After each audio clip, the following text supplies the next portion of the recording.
Howdy heckin' hello, H2Hos, Roller Bros, and Citron Master 777s alike. I'm your guide Q, and welcome to this askreddit thread, Dark Secrets of Grocery Stores. I hope you guys are as excited for this video as this gentleman is to be picking out broccoli. I worked at a chain grocery store years ago. We had this awful smell down one particular aisle. The manager never wanted to investigate and would just say something must have spilled. She even went as far as to have us hang air fresheners on the shelves to mask the smell. Several years later, the store underwent a remodel where aisles were moved. They found a giant rat's nest under the shelving of this particular aisle. It was one of the most disgusting things ever. Once they cleaned it out, the smell finally resolved. When they said giant rat's nest, I was like picturing a nest of giant rats, like some quest in Oblivion where they're like, clear out the giant rat's nest underneath the supermarket. My buddy works at one and he says it's crazy how often giant spiders come out of banana boxes. Okay, that's a great way to ensure that I will never take a job at a supermarket. Apples can be stored in proper conditions for close to a year and still be sold at the supermarket. So that apple you're buying in May is most likely from sometime the year prior. This one doesn't make any sense to me, but people were confirming it in the replies. But like, how does that work? What are these proper conditions? I worked at a health food grocery in Florida when I was in college. About 90% of the money the store made was from supplements, not food. The food was only to get people to come in and do all of their shopping at one place. Also, we had a semi-secret cash-only product kept in the back office that was a drink to help you pass drug tests. No idea what was in it, but I sold at least 20 bottles per week. I mean, this is less of like a dark secret and more just interesting. I mean, it makes sense that they would make more money off of supplements because the margins are much higher on supplements than food, but the whole drug test thing is just kind of good business, but also easy way to get your business shut down. This guy seems like he's seen some stuff. I've worked in grocery stores for about 18 years, with 10 of them being in management. There are too many to list, so I will give a couple. I would say 95 to 98% of customer complaints just get ignored. Almost every time, someone will give you your money back just so you come back and spend more money. When you say you will never come back, we don't believe you. Most grocery stores have a net profit of about 2 to 3%. The really good ones can get up to around 10%, although rare. Just think about that. There's a reason you don't see enough registers open when you shop. Labor is the #1 controllable expense. I personally never use self-checkout because they are taking a job from another person. Plus, they break down easily and I've had to fix them too many times. There's a reason why things are in specific places in most stores, like fresh produce right when you walk in or dairy all the way in the back corner of the store. Ever wonder why sugary kids cereals are on the bottom shelves? It's so kids see them. There are so many tricks grocery stores use to get you to buy more items. This isn't even the tip of the iceberg. So he actually has more to share, but I just wanted to note one thing with the produce being right when you walk in. I saw a store that took that to like an extreme extent. You know how like when you walk into a grocery store, yeah, the produce section is right in front of you, but you can go like right to your left in order to get to everything else in the store, like get to actual aisles and stuff. This store actually had that blocked off, so you had to walk through the entire produce section just to get to anywhere else in the store. I'm not sure if that's common, but that was the only grocery store I had ever actually seen it blocked off in. Okay, so he adds some more things, but I only really found one of them interesting. There isn't enough time in the day, there are so many,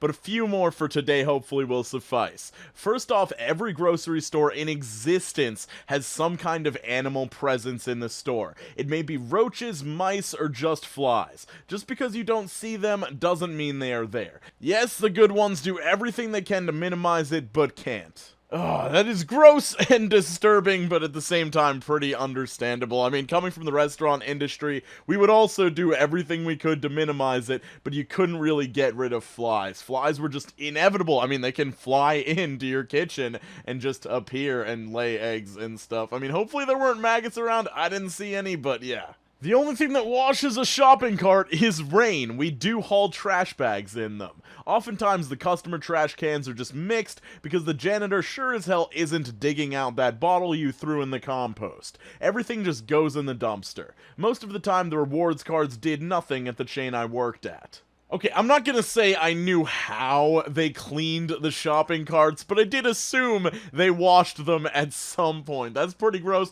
and I really, really hope they have, like, designated shopping carts that customers don't use that they're hauling trash bags in. Like, that'd be gross if they were just like, yeah, oh, pick this one, haul a trash bag in it, bring it back to the front of the store, and have a customer use it tomorrow. Oh, it's all good. Grocery store managers are very prone to being bribed by businesses when it comes to slot space. I was talking with a coworker at a part-time furniture store job I had a few years back. Guy was retired and used to manage grocery stores. I asked him about it and he starts talking about all the free stuff he got from Coke, Pepsi, Nestle, and all sorts of big company. They would offer him free Falcons tickets, flights to resorts all over the place, etc. Why? Because when they offered him this stuff, he gave them more space on the shelves. Coke wants 5 more feet of shelf space? Sure thing, just send me some tickets to the Eagles next Saturday. I just wish I could bribe Walmart into actually having like 2 liters or any sort of bottle of seltzer in their stupid store. I don't know if this is just local to me, maybe I'm going to a small Walmart, but like they don't have any seltzer and it enrages me because my dad really likes seltzer. I like shopping at Walmart because it's the cheapest and I can't do both of those things. That is a very personal complaint. Nobody's gonna relate to that, sorry. If you ask an employee to check in the back for a product, 9 times out of 10 they just walk back there, wait a couple minutes, and walk back out and tell you they don't have any more.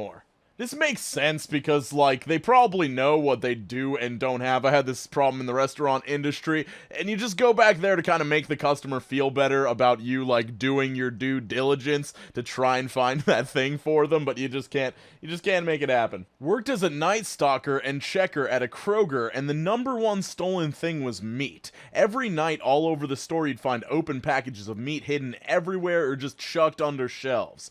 And to the point above about the animals, don't ever look or get under the shelves. Anything under should be considered lost forever. Trust me. Ugh, just thinking about the world of bugs that could exist under a shelf at a supermarket. Like, in the restaurant business, I'm sorry I keep bringing that up, it's the only thing I can, like, relate to this experience. The underside of pretty much everything in the restaurant was disgusting. Like, the top, everything that was visible would be nice, and then you would, like, take a paper towel to the underside of something and it would just be like black. It was gross. You never wanted to touch the underside of anything. I worked for a Sam's Club and the only bothersome thing I noticed other than their stingy payroll was the amount of food being thrown away. They praised themselves on donating to the local food bank, but it's only like 1 to 2% of what actually gets thrown away. I worked the grocery part and had to do the reclaim sometimes and hated myself throwing away a lot of good food, only because the package was torn or smashed a little. They didn't care because I guess they got reimbursed some of that money back. And even worse, they wouldn't even let it slide if we wanted something that was gonna get thrown away. They would threaten to write us up if we were to grab a Hot Pocket out of a ripped box, for example. This person replies to that post by saying, part of the problem is what the food banks will take. Where I am, they won't take anything cooked in store or without sealed packaging. Anything fresh needs to be freezable. Those rules knock out 90% of our throws, even when there's really nothing wrong with the food. It kills me. And my store is very diligent about marking food down before it hits its date. Yeah, I'm pretty sure it's like a liability problem, or at least that's what I've heard. Like, as far as that employee taking the Hot Pocket, it's like if something was wrong with that Hot Pocket and then the employee got sick, they might have some grounds to sue the store or something like that. I'm not sure if that's true, but I know there is some sort of like liability problem with just giving away food that's either out of date or about to go out of date. My first job was working at a grocery store. A few weeks before a planned ad launched, the stock team would reprice the items in the ads and mark them up, so the sales price was only a few cents less than the original non-sale price. They'd do this in advance and cycle through the store marking up items before they went on sale. Then shortly after the sale went off, the prices would be lowered again. They had a specific night of the week where the stock team would stay overnight to reprice everything. I mean, I feel like this could only work, one, this is super scummy, but I feel like it could only work in a place where people really aren't paying attention to prices. Like, I'm very diligent with noticing prices of things, so is my mom whenever she would go grocery shopping, and it's just like, wouldn't you see the price jump up and be like, hey, I paid $5 for milk last week, now it's $4.98, and it's saying it's on sale from $6, but when did it go up to $6? I don't know, it just doesn't seem like a very good strategy in my opinion. Hey, I just want to give a major disclaimer. I'm going to be streaming tonight at 8 p.m. Eastern Standard Time, and for everybody that watched the r/am I the antagonist stream and wasn't into it, I have changed a couple things since then. There's no longer notifications